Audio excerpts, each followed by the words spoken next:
Hello बच्चों, आज मैं एक्सप्लेन करने जा रही हूँ क्लास 8 का चैप्टर कंबशन एंड फ्लेम।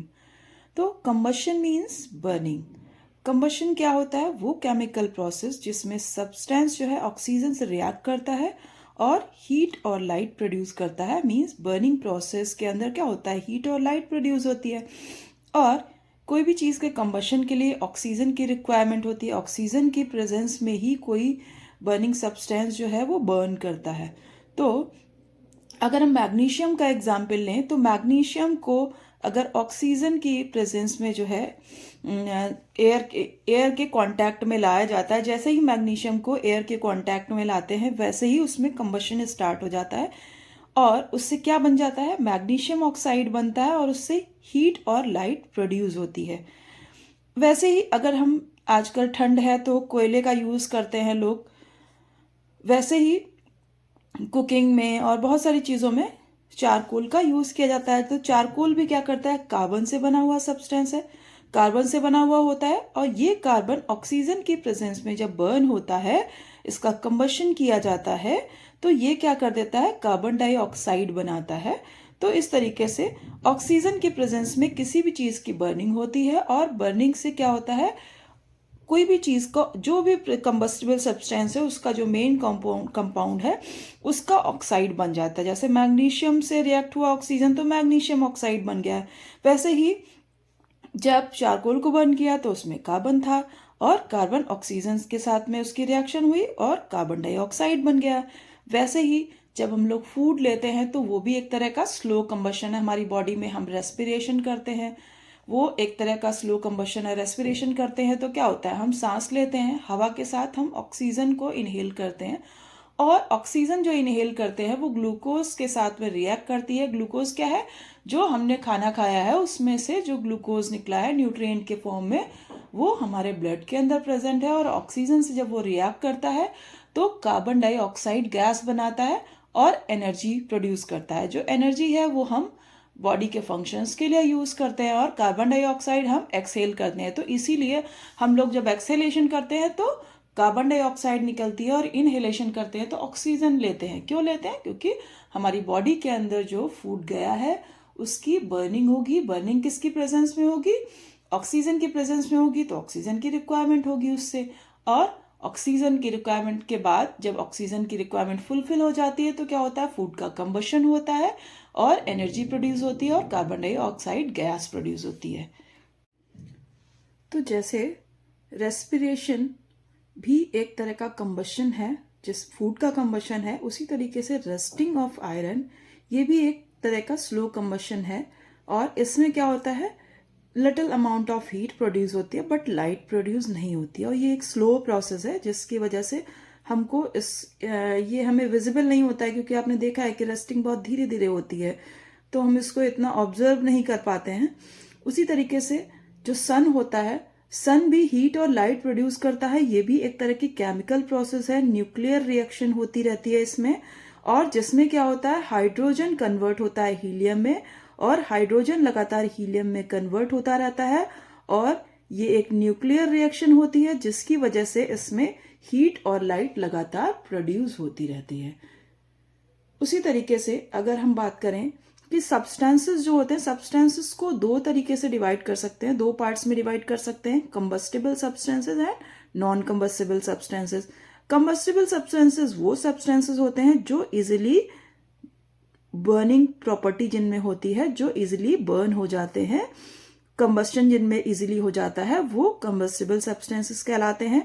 जैसे कि आपका कुकिंग गैस हो गई, सीएनजी हो गई, wood, charcoal, coal, cow dung cake हो गया, petrol, diesel, alcohol, matchstick, magnesium ribbon, ये सारे कंबस्टिबल सब्सटेंसेस हैं। और ये कंबस्टिबल सब्सटेंसेस जो हैं इनका इग्निशन टेम्परेचर जो होता है बहुत लो होता है और बहुत इजीली ये बर्न हो जाते हैं।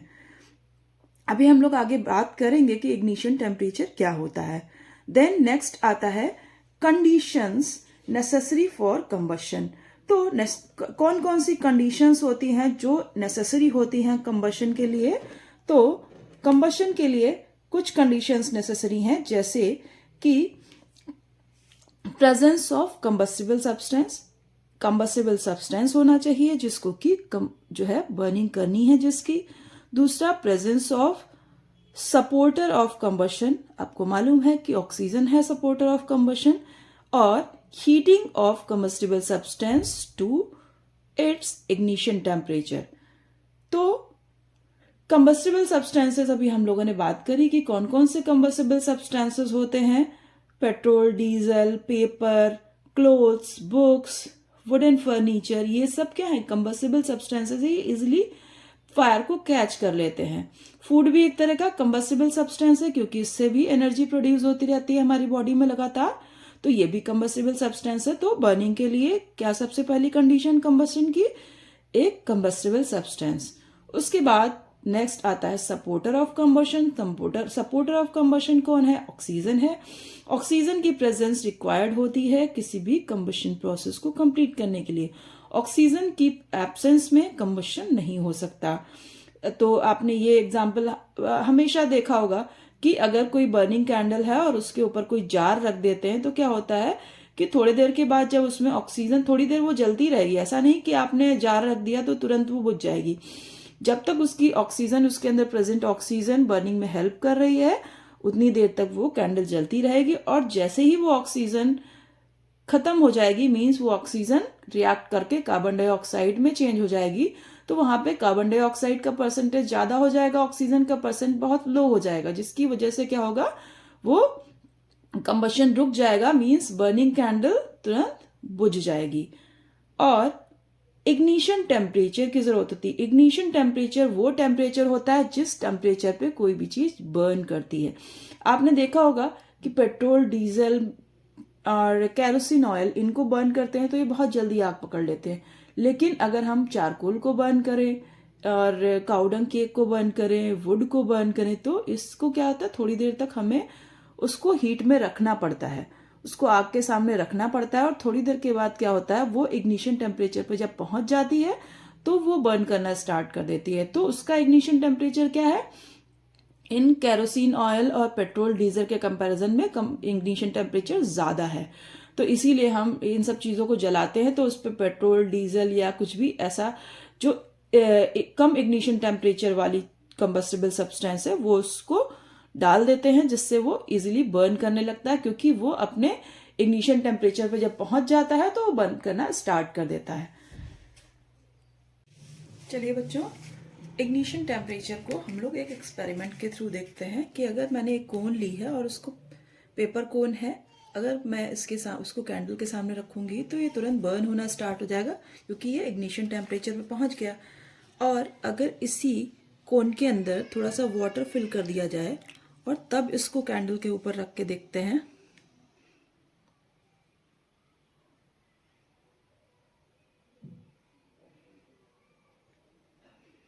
तो आप देखेंगे कि ये बर्न नहीं हो रहा है। इतनी देर तक रखने के बाद भी बर्न नहीं हो रहा है क्योंकि ये अपने बॉइलिंग टेम्परेचर पे पहुंच जाएगा, बट ये बर्न नहीं होगा। बच्चों, मैच स्टिक की हिस्ट्री बहुत पुरानी है और 5000 साल पहले इजिप्ट में जो है इसका यूज किए जाने के इस तरह के कुछ एविडेंसेस मिलते हैं। तो इसमें क्या होता था कि एक शॉर्ट थिन पीस जो है वुड का, उसमें एक एंड पे कुछ ऐसे केमिकल सब्सटेंसेस की कोटिंग होती है जो बहुत इजीली बर्न हो जाते हैं। तो सब पुराने टाइम में 5000 साल पहले सल्फर कोटिंग का यूज किया जाता था। इसको सल्फर के अंदर जो पाइन वुड के जो पीसेस होते थे वुड के, उनको जो है थिन वुड पीसेस को सल्फर के अंदर डिप कर दिया जाता था और उसको मैच स्टिक्स के फॉर्म में यूज करते थे इजिप्शियन टाइम में। उसके बाद modern safety match sticks develop हुई 200 साल पहले और इस समय इसमें कुछ सब्सटेंसेस का यूज करते थे जैसे एंटीमनी, ट्राइसल्फाइड, पोटेशियम क्लोराइड और व्हाइट फास्फोरस, इनका यूज किया जाता था। बट इसमें क्या होता है, व्हाइट फास्फोरस जो होता है वो इग्निशन टेम्परेचर तो उसका बहुत कम है और बहुत उससे जो है इजीली बर्न होती थी मैच स्टिक, लेकिन क्या होता था, ये पॉइजनस हुआ करता है। ये जो आपका व्हाइट फास्फोरस है ये पॉइजनस हुआ करता है, जिसकी वजह से इसको यूज करना बंद कर दिया गया और मैच स्टिक बनाने में अदर सब्सटेंसेस जैसे ट्राइसल्फाइड, पोटेशियम क्लोराइड और फास्फोरस का यूज किया जाने लगा और वाइट फॉस्फोरस को यूज़ करना बंद कर दिया गया। और अभी के टाइम में इन्हीं सब्सटेंसेस का यूज़ किया जाता है, वाइट फॉस्फोरस को यूज़ नहीं करते हैं। और मैच बॉक्स के ऊपर रेड फॉस्फोरस की कोटिंग कर दी जाती है। और जब हम ये 3 सब्सटेंसेस जो आपके थे, ट्राइसल्फाइड पोटेशियम क्लोराइड और ये पोटेशियम क्लोराइड और एंटीमनी, इनसे बने हुए जो इनकी कोटिंग की हुई जो मैच स्टिक है, उसको जब सल्फर कोटिंग की हुई मैच बॉक्स के ऊपर रब करते हैं तो ये इजीली बर्न होना स्टार्ट हो जाती है और उसका हम यूज कर पाते हैं। The next topic is how do we control the fire. तो फायर को कंट्रोल करने के लिए सबसे इजी मेथड 3 चीजें हम कर सकते हैं। रिमूवल ऑफ फ्यूल, फ्यूल को रिमूव कर दिया जाए उस जगह से। जैसे कि मान लिया कहीं पे आग लगी हुई है, अगर इलेक्ट्रिसिटी की वजह से लगी हुई है तो इलेक्ट्रिसिटी को कट ऑफ कर देना चाहिए। अगर कोई जो है सिलेंडर के अंदर आग जो है जल रही है तो उसको किसी तरीके से रिमूव करने की कोशिश करनी चाहिए। इलेक्ट्रिसिटी की वजह से अगर गैस सिलेंडर में, कुकिंग गैस में जो है आग लग रही है तो इलेक्ट्रिसिटी को जो है पहले स्विच ऑफ कर देना चाहिए। इलेक्ट्रिसिटी का जो सप्लाई है उसको बंद कर देना चाहिए। और नियर बाई प्लेस थिंग्स, जो वुड की चीजें हैं जो कि इजिली जो है फायर को कैच कर सकती हैं, तो इन सब चीजों को वहां से हटा देना चाहिए एज सुन एज पॉसिबल। और जितनी भी बर्निंग सब्सटेंसेस हैं या कंबस्टिबल मटेरियल हैं उनको उस प्लेस से, जो फायर प्लेस है, वहां से हटा देना चाहिए। उसी तरीके से नेक्स्ट कर सकते हैं हम लोग रिमूव द हीट। हीट को रिमूव करने की कोशिश कर सकते हैं। हीट को रिमूव करने के लिए क्या कर सकते हैं, एक तो वाटर थ्रो कर सकते हैं। जिस भी जगह पे आग लगी हुई है वहां पे अगर हम वाटर थ्रो कर देते हैं तो क्या होता है, वहां का उस जगह का इग्निशन टेम्परेचर जो है, उसकी हीट जो है वाटर के थ्रू ट्रांसफर होने लगती है, तो जिसकी वजह से वो चीज जलना बंद हो जाती है।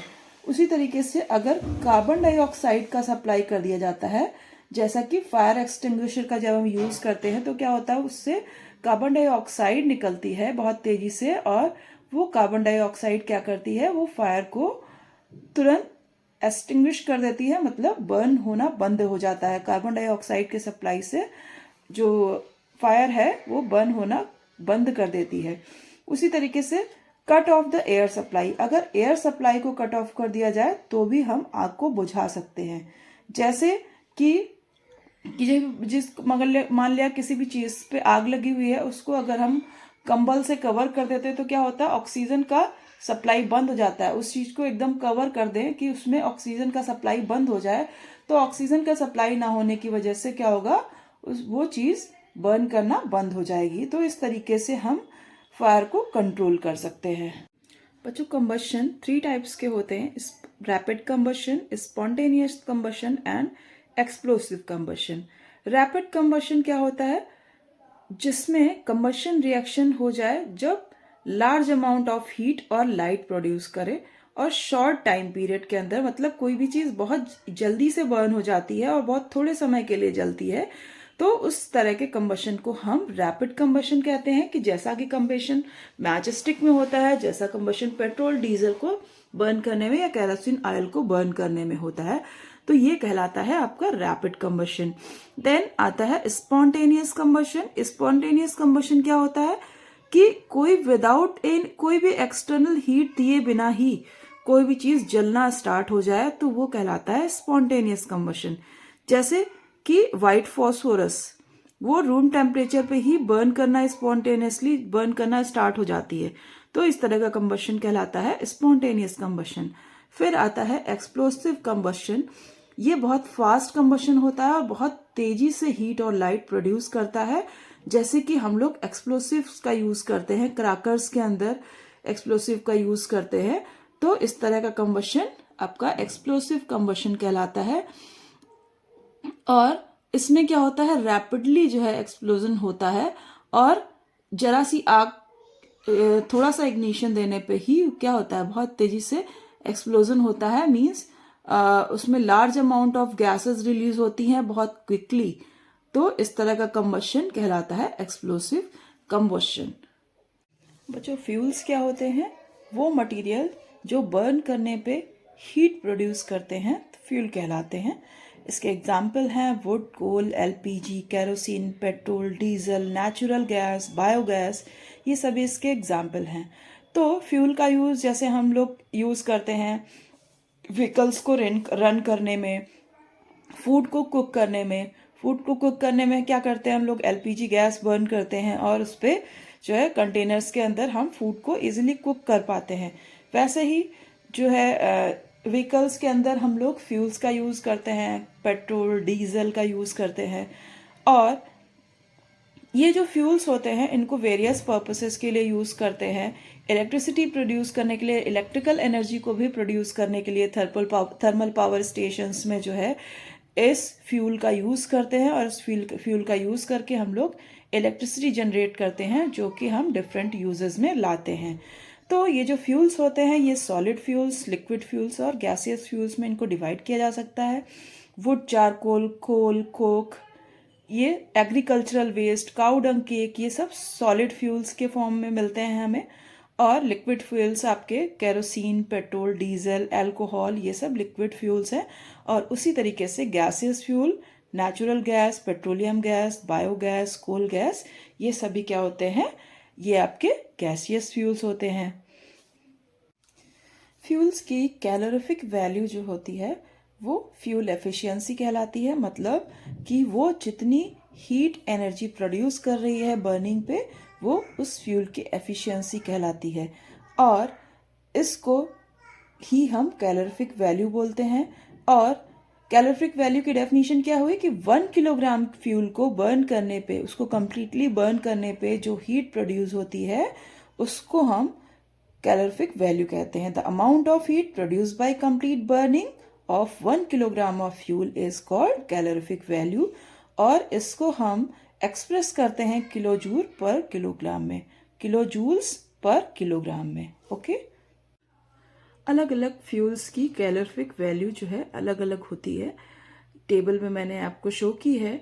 काऊ डंग केक की calorific value 6000 to 8000 kilojoule per KG होती है। उसी तरीके से पेट्रोल की 45,000 किलो जूल पर केजी, और मीथेन की 50,000 kilojoule per KG, CNG की 50,000 किलो जूल पर केजी। इस तरीके से डिफरेंट फ्यूल्स की कैलोरीफिक वैल्यू अलग अलग होती है, जिसको हम किलो जूल पर केजी में प्रेजेंट करते हैं, शो करते हैं।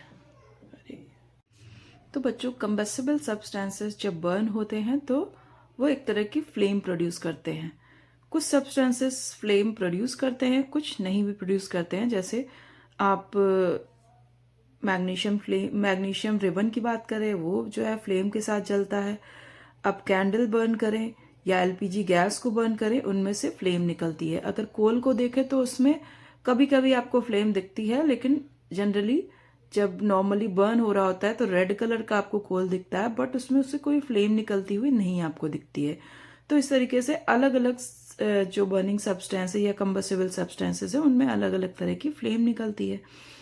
अब अगर हम एक कैंडल फ्लेम को स्टडी करें, उसके स्ट्रक्चर को स्टडी करें, तो आपको इसमें 3 पार्ट्स दिखेंगे। जो कैंडल में से फ्लेम निकल रही है उसमें से आपको 3 पार्ट्स दिखेंगे। जो सबसे अंदर का इनर मोस्ट जोन है उसको डार्क और ब्लैक जोन बोलते हैं, और इसके अंदर बहुत सारी वैक्स और वेपर होती है, और इनके पास जो है ऑक्सीजन का सप्लाई सबसे कम होता है, जिसकी वजह से क्या होता है, ये कोल्डेस्ट पार्ट कहलाता है। फिर आता है मिडिल जोन ऑफ फ्लेम। ये येलो कलर का होता है और बहुत ही ब्राइट होता है, और इससे लाइट प्रोड्यूस होती है। ये ल्यूमिनस होता है, लाइट प्रोड्यूस होती है, लाइट गिविंग है, मतलब ल्यूमिनस है।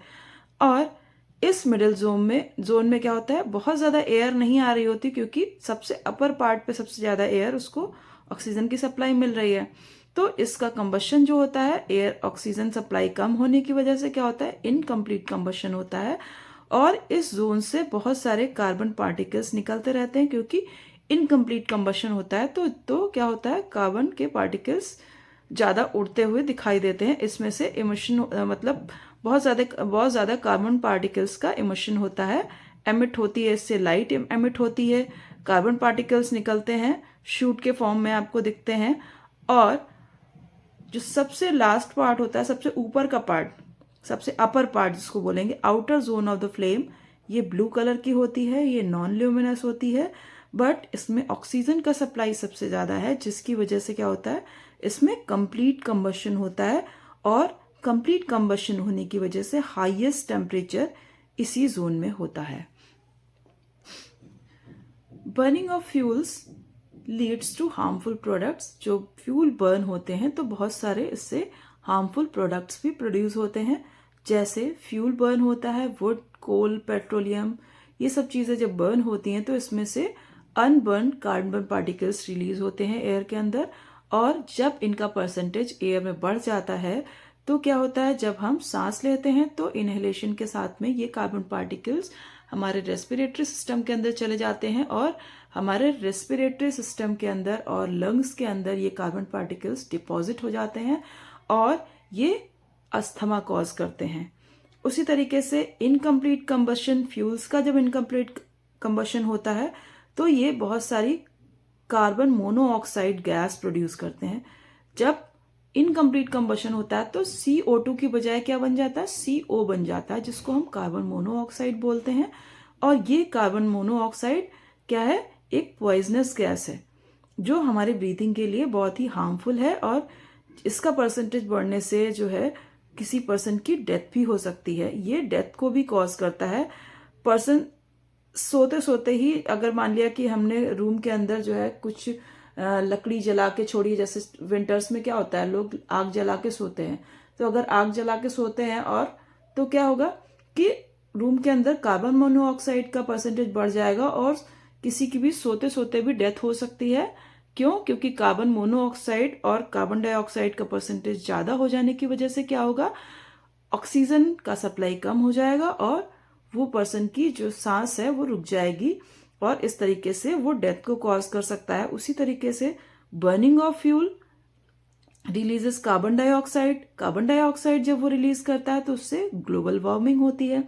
मीन्स कि कार्बन डाइऑक्साइड का जब परसेंटेज एयर के अंदर बढ़ता है तो क्या होता है, जो हीट सन से आई है वो ट्रैप हो जाती है अर्थ के ऊपर, जिसकी वजह से क्या होता है, ग्लेशियर्स पिघलने लगते हैं और जितने ज्यादा ग्लेशियर्स और जो भी स्नो है वो मेल्ट होने लगेगी और उस तरीके से क्या होगा कि वाटर बॉडीज बढ़ जाने की वजह से लिविंग एरिया कम होता जाएगा। इसी को हम बोलते हैं ग्लोबल वार्मिंग। उसी तरीके से कोल, पेट्रोलियम और डीजल के बर्न करने पर, व्हीकल्स के अंदर कोल, पेट्रोल और डीजल के बर्न होने पे सल्फर डाइऑक्साइड गैस और नाइट्रोजन ऑक्साइड गैस प्रोड्यूस होती है। और ये गैसेस जब एयर के अंदर ज़्यादा अमाउंट में प्रेजेंट होती हैं तो जब बारिश होती है तो ये एसिड रेन कॉज करती हैं। तो कैसे करती हैं कि ये जो वाटर है, वाटर के अंदर प्रेजेंट हाइड्रोजन इस सल्फर डाइऑक्साइड से रिएक्ट करके H2SO4 फॉर्म कर लेता है और नाइट्रोजन ऑक्साइड से रिएक्ट करके HNO3 फॉर्म कर लेता है। ये दोनों हार्मफुल एसिड्स हैं। तो इन एसिड्स की प्रेजेंस हो जाती है वाटर के अंदर, ये एसिड मिक्स हो जाता है और मिक्स्ड फॉर्म में ये रेन कॉज करता है और इस रेन को हम एसिड रेन बोलते हैं। तो बच्चों, फ्यूल्स के हार्म्स को देखते हुए पेट्रोल, डीजल इन सब का यूज ऑटोमोबाइल्स में किया जाता था। हमने इसको रिप्लेस कर दिया CNG की तरफ, कंप्रेस्ड नेचुरल गैस, जो कि लेस हार्मफुल होती है। इसकी कैलोरीफिक वैल्यू बहुत ज़्यादा है और ये स्मोक नहीं प्रोड्यूस करती। विदाउट स्मोक ये बर्न करती है, जिसकी वजह से क्लीन फ्यूल इसको कह सकते हैं और ये इसकी वजह से एयर पोल्यूशन नहीं होता। तो इसलिए ऑटोमोबाइल्स में हम CNG की तरफ शिफ्ट होने का कोशिश कर रहे हैं और उसी तरीके से कुकिंग के लिए वुड और चारकोल इन सब की बजाय हम लोग शिफ्ट कर गए LPG की तरफ, लिक्विड पेट्रोलियम गैस की तरफ, क्योंकि इसमें स्मोक नहीं प्रोड्यूस होता, लेस स्मोक प्रोड्यूस होता है, कैलोरीफिक वैल्यू इसकी बहुत अच्छी है। तो इस पे कुकिंग इजीली और बिना किसी स्मोक के हो जाती है, जिससे क्या होगा, ये लंग्स को और आईज को डैमेज नहीं करने पाएगा। तो ये एक बेटर फ्यूल है in comparison to petrol, diesel, wood, coal, cow dung cake. इन सब के कंपैरिजन में CNG और LPG बेटर फ्यूल हैं, बेटर ऑप्शन है फ्यूल के फॉर्म में।